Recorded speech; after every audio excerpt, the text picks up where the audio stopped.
أعوذ بالله من الشيطان الرجيم. بسم الله الرحمن الرحيم. الحمد لله الذي هدانا لهذا وما كنا لنهتدي لولا أن هدانا الله.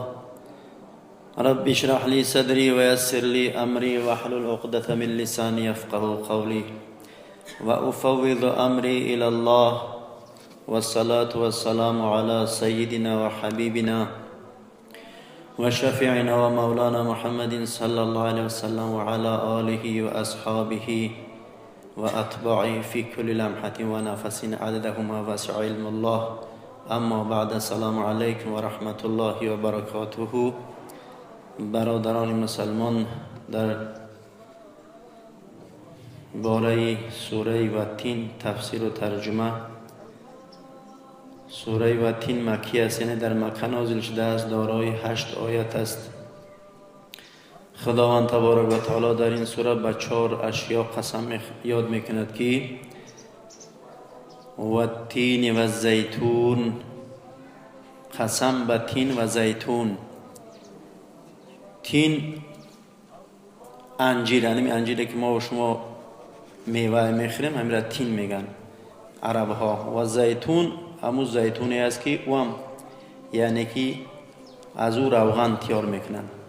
خداوند قسم یاد میکند که قسم به تین و زیتون، یعنی قسم به انجیر و زیتون. به خاطر چی قسم یاد میکند؟ زیرا در انجیر و زیتون خیرات و برکات بسیار است. در روایت از براء ابن عازب آمده است که رسول الله صلی الله علیه و سلم یکی از 2 رکعت سفر را و تین و زیتون را میخواندند، یعنی که هم 2 رکعت مسافرونه حتما سوره و تین یا در یکم رکعت یا در دوم رکعت قرائت میکردند. انجیر هم میوه است که تمام آن با پوست و گوشت و دانه‌اش خورده می شود. هم غذا است، یعنی هم میوه است، هم غذا است، یعنی که طعام است، هم دوا است و دواگی زیادی دارد. یکی از هم دواگیش همین است که کاهش دهنده بلغم است، کم کننده و پاک کننده روده هاست، روده ها را پاک میکنه و فربه کننده بدن است. در جگر هم بسیار مفید است، تیز هضم شونده است.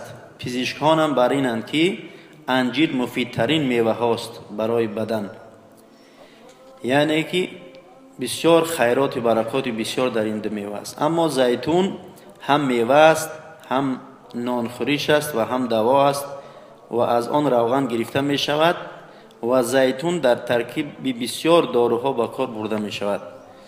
و همین خاطر خداوند قسم به تین و زیتون و قسم و طور سینین و قسم به طور سینین و سوگند به طور سینا، کوه است که خداوند جل و علا با موسی علی نبینا علیه السلام سخن گفت. سینین و سینا نام 2 مکانی است که در آن کوه قرار دارد، یعنی که در همون کوه، در همون کوه طور، سینین و سینا 2 مکانی است که قرار دارد در همونجا. و هذا البلد الامین و قسم به همین شهر امین، یعنی که سوگند به شهر امین که مراد از شهر امین مکه مکرمه است که در اون جنگ جنجال و کشمکش و قتل و کشتار ممنوع است. امین هستند همه. علما گفتند که خداوند جل و علا از آن روی به این 3 جای قسم یاد کرده که یعنی شام و بیت المقدس و مکه مکرمه که این 3 مکان فرودگاهان وحی الهی بر پیامبران اولوالعزم می‌آیند. مردم هدایت یافتن از این 3 مکان، یعنی که خیر و برکات زیاد دیدن که پیامبران اولوالعزم در همونجا مبعوث شدن به پیغمبری. خداوند به همین 4 اشیا قسم خورد. جواب قسم پروردگار چیه؟ در جواب می‌فرماید که لقد خلقنا الانسان فی احسن تقویم. جواب قسم های خداوند اینه که براستی که انسان را در نیکوترین صورت خلق کردیم.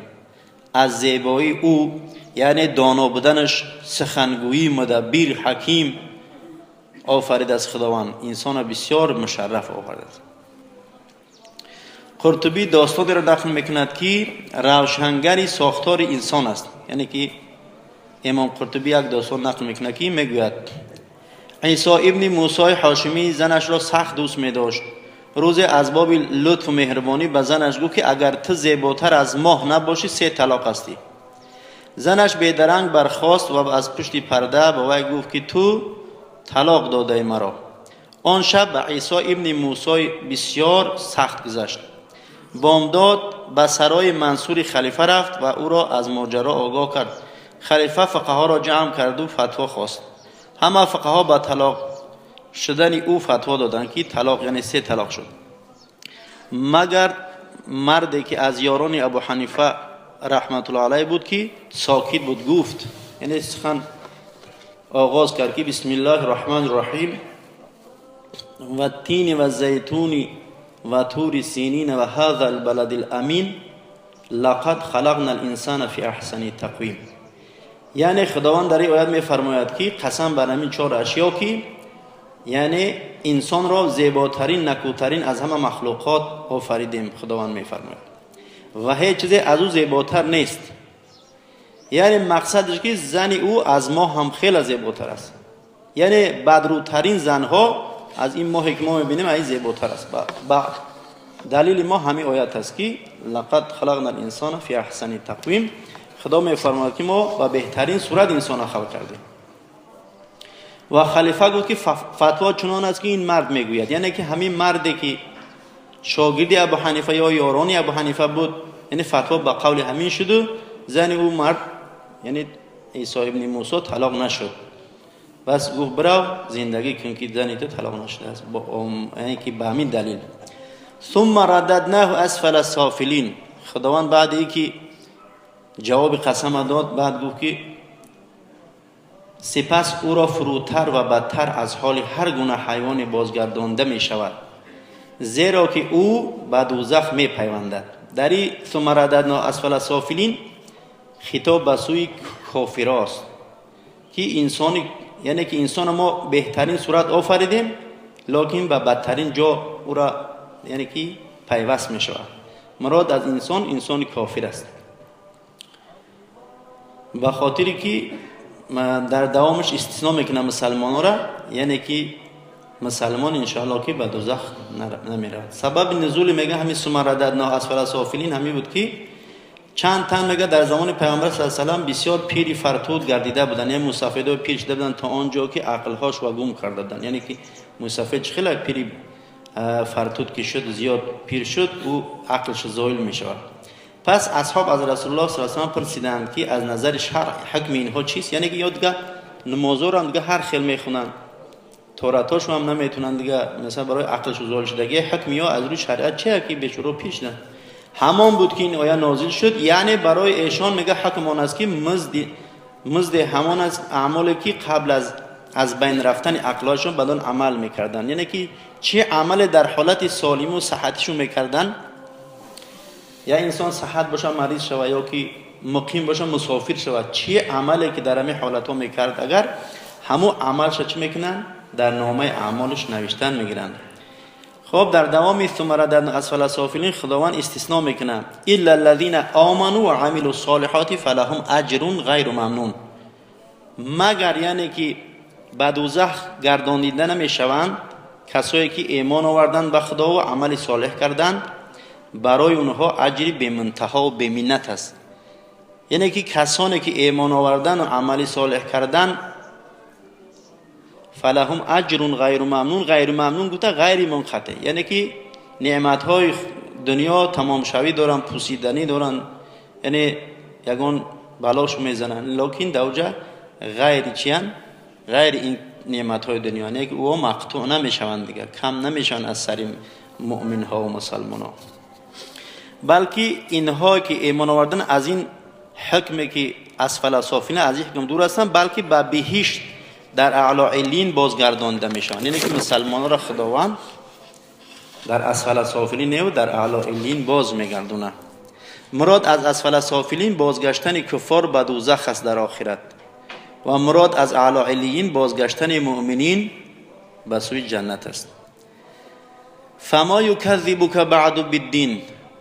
خداوند بعد این نعمت ها را یادآور شدن به او کافر، به اون منکری روز قیامت خطاب میکند که بس چی ترا واداشت، یعنی چی ترا مجبور کرد که به همون روز جزایی که ما یعنی که او را حق است آمدنش به او روز منکر شویم.